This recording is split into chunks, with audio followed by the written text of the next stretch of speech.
Hello and welcome to the MovieKing Podcast. My name is David Jurmann and I'll be your host. On today's episode, I'm going to review the film One Battle After Another, and in the second half, I'm going to review the movie Eleanor the Great. So, starting off with One Battle After Another, this is the newest film from director Paul Thomas Anderson and actor Leonardo DiCaprio, arguably two of the best people alive in the film world today. They're both, really excellent and well-known. Paul Thomas Anderson doesn't probably get too much credit with a lot of general audiences. I don't think they really know who he is. I would say Leonardo DiCaprio is probably, one of the only real box office stars left, where you would go see a movie just because he's in it. I think it's a little more niche for Paul Thomas Anderson. That's more of a thing that I think, movie buffs know. And I'd say this film will probably turn some normies off while being the best movie of the year to major film buffs. Not to say that most people won't like this movie, because a lot of people do seem to really enjoy it. But I would say you're either a fan of Paul Thomas Anderson's style or you're not. And I think whether or not you like his other movies will dictate whether or not you enjoy this one as well. Personally, I am a fan, and I still have to see some of his older works, but I thought One Battle After Another was, simply put, awesome. It was a film that when I initially walked out of it, I knew I really liked it. I knew I really enjoyed watching it, and I was like, okay, that was really good. And as I thought about it some more and really took the time to process it, I realized that I kind of love it. This movie is about a group of revolutionaries with one of the members played by Leonardo DiCaprio. He falls in love with someone, has a kid, and from there, the story is simply about a father trying to protect his daughter from the demons of his past and also his wife's past. And I'm way oversimplifying the story here for the sake of being vague, but it's really also a story about some not-so-great people trying to survive against even worse people. And this is not a movie where the characters are heroes against villains. It's not as simple as that. It's a bit deeper than that. It's about, very morally gray people going against people who are even worse. And I thought the characters here were interesting, largely brought to life by fantastic performances. Leonardo DiCaprio is amazing in this. He's got to get an Oscar nomination. I mean, I wouldn't even be shocked if he won. I don't know if he will, just because it's this year feels like it's going to be really stacked in that category, but he is fantastic in this movie. He's so funny when he needs to be, but also conveys the intensity very well. There's a lot of stuff happening, very chaotic things happening, and he just knocks it out of the park. I mean, he always does. He's one of the best actors working today, but he just gets it, and he's so funny in this. It reminded me a little bit of his performance in, Once Upon a Time in Hollywood, but kind of on another level. I thought he just really did a great job. Sean Penn is terrific as the villain here. You want bad things to happen to this man, and he's super creepy and gets under your skin in all the right ways, but he also has these great line deliveries that just have you, just kind of, uncomfortable and also laughing sometimes. He just does a great job. Teyana Taylor is also excellent. She isn't in a ton of the movie, but her supporting role is very memorable, and she has some big standout moments, especially in the first, 30 minutes or so. She just really does a fantastic job. I mean, I really like all the performances here. Super good. And the newcomer, Chase Infinity, I love the story behind her name, by the way. It was, I think the Chase part is related to, this character played by Nicole Kidman in Batman. I think Batman Forever it was. And then Infinity is kind of a reference to Infinity and Beyond. I don't really know why those things were chosen. I just think it's very funny that's her name, Chase Infinity. But she is really good. She has a bright career ahead of her. I was super mesmerized by her performance. She really, she has a very complex performance to give, because there's some big stuff that happens to her character and she needs to react in all the right ways, but there are a few scenes here where her facial expressions just say everything you need to know, and that's a great sign of an actor doing a good job, is when you can really just see it in their face and they don't have to say anything. And even when she does say something, it's with a lot of passion and charisma. You really just feel everything she's feeling, and I think she was fantastic here. And then Benicio del Toro is another great supporting role, more of a minor role, but he has some of the best comic relief in the film, and is a lot of fun here as well. He has a few lines towards the end that just had me laughing pretty hard. And then on the production side, what's not to love here? Paul Thomas Anderson is a fantastic writer and director. Supposedly, this movie took him around 20 years to write. And yeah, I said that right. That's 20 years, which is almost as old as I am. I mean, I'm like 24 now, but still, like, I was like a toddler, haven't even started kindergarten when this guy was started this script. But it was well worth the wait. And you can tell watching the movie that every frame here oozes with passion behind it. You can tell this movie was made by people who love movies and people who just adore this art form and want to see it, trend and survive. The cinematography is gorgeous and super well shot. The score is fantastic and impactful. Another few things that I think could get up for Oscars. The production design is very good here. The editing is ridiculously well timed, very well synced to everything going on. The sound editing is terrific. It's very loud. I mean, I saw this thing in IMAX and it was like booming. The tone here is very well balanced. It has the right amount of comedy, the right amount of serious tension going on. I mean, just on a production level alone, this is without a doubt one of the best movies of the year. It just has so much going for it. Every department put their A game into it. Everything is so good. And that's not even mentioning how funny the movie is, which is actually a lot funnier than I expected it to be. The trailer showed some comedy, but I thought it was very funny. Like, people in my audience were hysterical throughout the movie. Like, they were like laughing so hard. Like, it was literally just like you would think it was just a comedy with the amount they were laughing. And then also how intense the movie is. Like, it actually had me on the edge of my seat multiple times. And towards the end, I don't know if you've ever seen that meme where like the guy's like leaning like in front of his chair, like when something's really good. That's how I felt watching this movie though. Like, I was just like leaning forward, just like, what's going on here? Like, what's gonna happen? It's just really good in that way, and it's very unpredictable too. I never really knew where the movie was going, so it had me engaged from start to finish. I mean, I had ideas of where it could possibly go, but the movie really did try to, like, throw you off a little bit and like keep changing things up. I just felt like I never really knew where it was going, and that made me even more engaged. So I think the movie just accomplished so much with what it was trying to do. And it also happens to be very entertaining.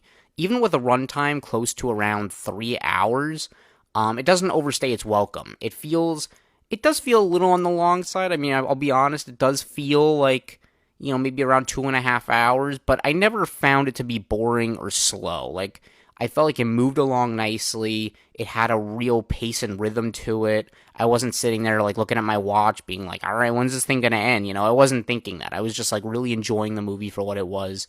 And it did feel long, but not in a bad way.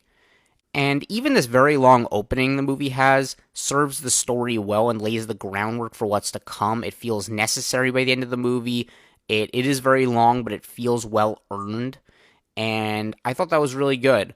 Really, my only major nitpick with the film is that I would have liked a few more beats in the movie to develop the characters just a little more. I was invested in the story and what would happen to everyone, but I would have liked to be a little more invested in the characters too on an emotional level. Like, there were certain scenes where I feel like it was trying to be a little bit, more sentimental, a little bit deeper, and I wasn't totally feeling that. I was more just like engaged and I was entertained, but I wasn't really like, I wouldn't say I was moved by the movie.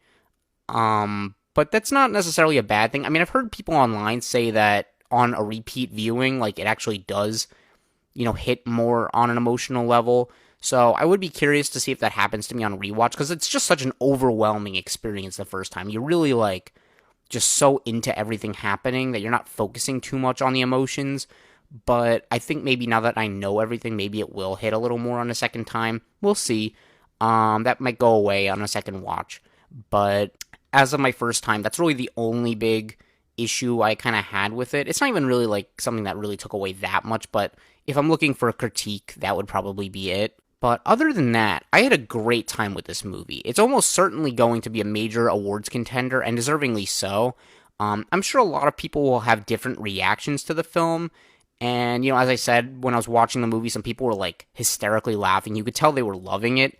But I could totally imagine some other people I know finding the movie kind of weird and inaccessible. It's a bit like Quentin Tarantino in that way. So I really just say, like, look up Paul Thomas Anderson as a director. If you've seen his other movies and you really like them, you'll probably have a great time with this film. If you didn't like his other movies, then I would say this probably won't be for you.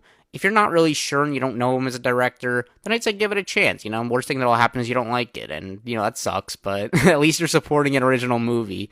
But yeah, look, I'd highly recommend still going out and supporting the film. It's one of the biggest original releases we've had in a while, and that alone makes it worth seeing. I mean, this movie cost over $100 million, and it's a risk that they're making this movie. I mean, nowadays, Hollywood just plays everything so safe, and, a movie like Sinners got made this year, a movie like this got made this year. Like, these are the kinds of movies that really need the support, even more than your standard, smaller movies, because this is like, if we're going to keep getting these types of movies, people have to know that there's an audience out there for them. So I would say it's worth seeing, and it's just a really good movie. See it on the biggest, loudest screen you possibly can. Again, I saw it in IMAX, and it was a great experience. I really wanted to see it in IMAX 70mm, but I just couldn't get good seats. There's such limited show times for those. And, yeah, maybe I'll catch it when it comes back in theaters later, or maybe I'll get lucky and find a showtime with some good seats. But look, this is definitely one of my favorite movies of the year so far, and you should check it out. So, I'm going to rate One Battle After Another an A-. Alright, and next up is Eleanor the Great. So, this was an interesting film. I was mostly interested in it because Scarlett Johansson was making her directorial debut, and I always find it pretty neat when actors direct something, because they're talented in front of the camera, and then you wonder how they'll do behind it. And oftentimes when an actor directs a film, they'll act in it too, but that's actually not the case here. Scarlett Johansson does not appear at all throughout the movie, and I actually kind of applaud that decision. It means she was really focused on the other actors and getting the best performances out of them, which I think she does. It's actually what I noticed most about her direction here. She has a great talent for casting and getting great performances out of people. That's something I noticed throughout the entire movie, just how much the performances really reflect good direction. And I'll get to that more in a little bit, but before that, Eleanor the Great is a film that the plot description describes as, after 75 years with her best friend, Eleanor moves to New York City for a fresh start. Making new friends at 90 proves difficult. Longing for connection, she befriends a 19-year-old student.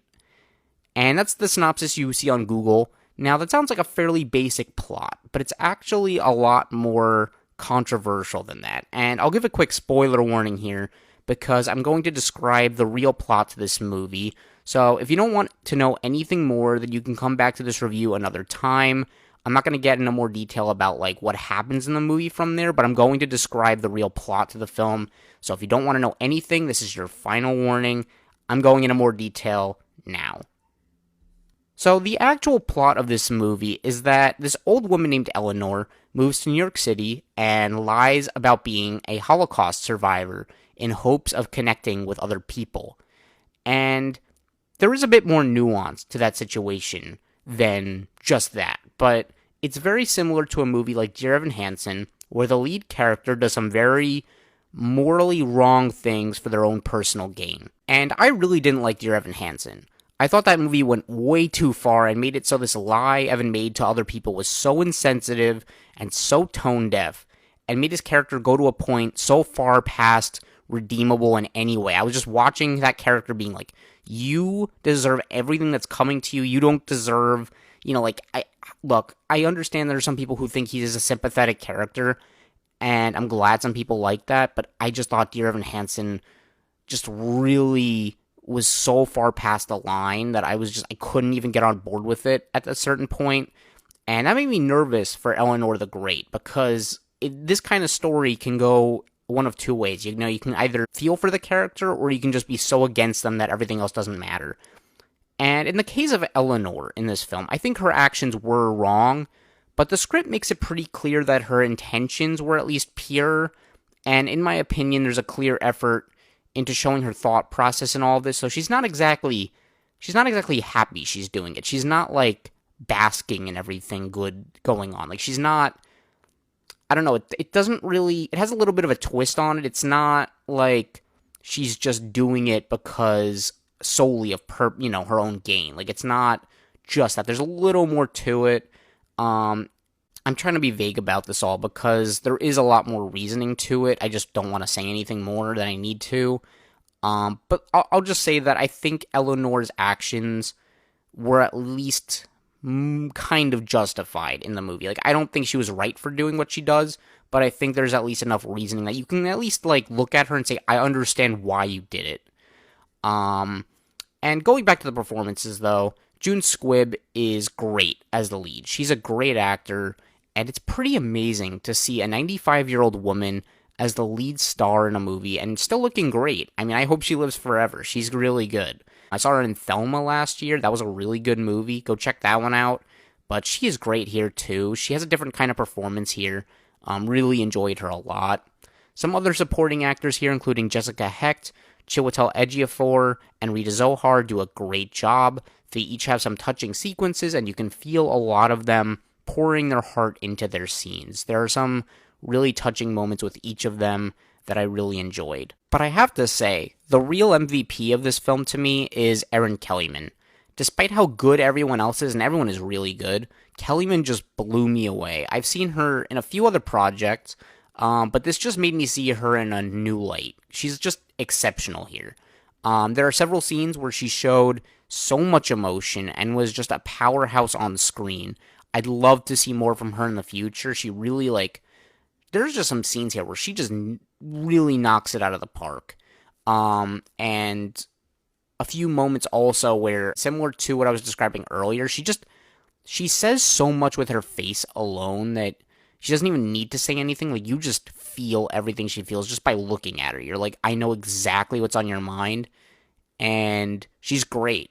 I would honestly put her up for one of the best performances of the year. She just does a great job. But moving on, the script by Tori Kamen is pretty good. I think it successfully avoids some things I hated in Dear Evan Hansen, but there are some things it does that I wish it did a little better. The actors really do a lot to elevate the material. I think with different actors and different direction that was more lacking. I think the script would show more problems, but because everything else around it is so strong, I think I was a little more forgiving on this movie than I probably would have been. One of those things is I mainly wish the script relied a little less on contrivances for things to happen. I get that it's a movie and stuff happens a lot, and, reality is just kind of weird like that.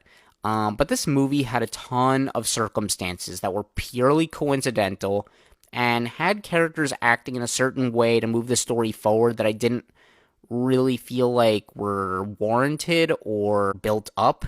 Part of me would argue certain things just weren't completely earned in this film, but as I said, the performances make up for some of that, and I also think the movie is a bit too, I don't know, I want to say sappy. There were a few too many times where it just felt like we were watching characters being sad and crying and hearing sad music, so we'd be sad watching it.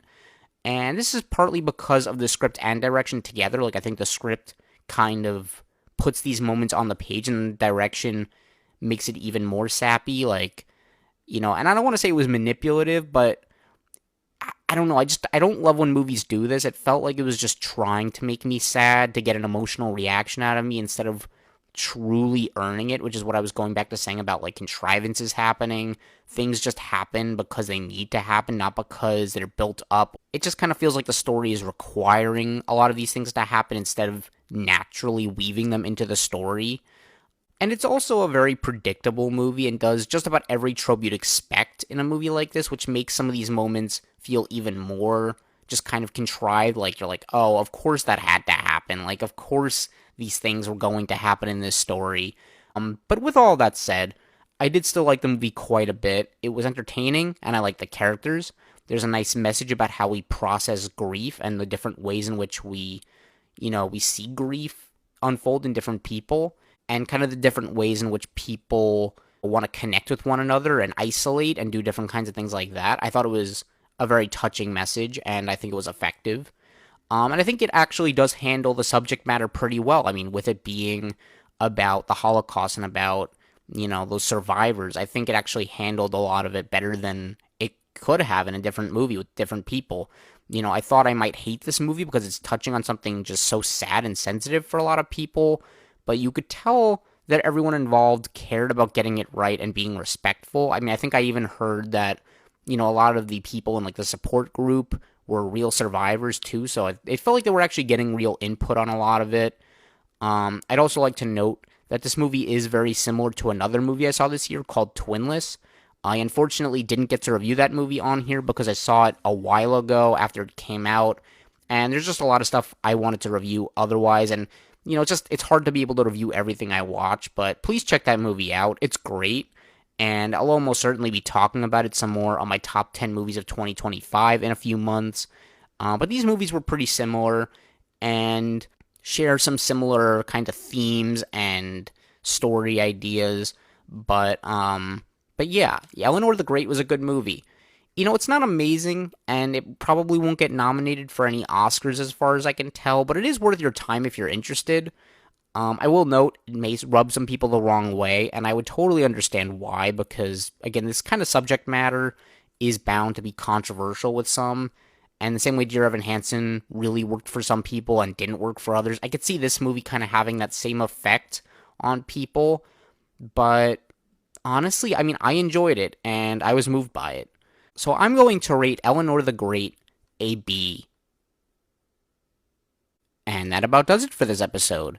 If you want to follow my reviews, you can find me on Letterboxd at MovieKing1224. You can also listen to this podcast on your favorite apps such as Spotify, YouTube, Apple Podcasts, and Amazon Music. If you have any comments or feedback, I would love to hear it and improve the show. And of course, if you've enjoyed this episode, please consider liking, subscribing, and hitting the notification bell to hear more like it. I appreciate you all so much for listening, and I'll talk to you next time. Thank you. Bye-bye.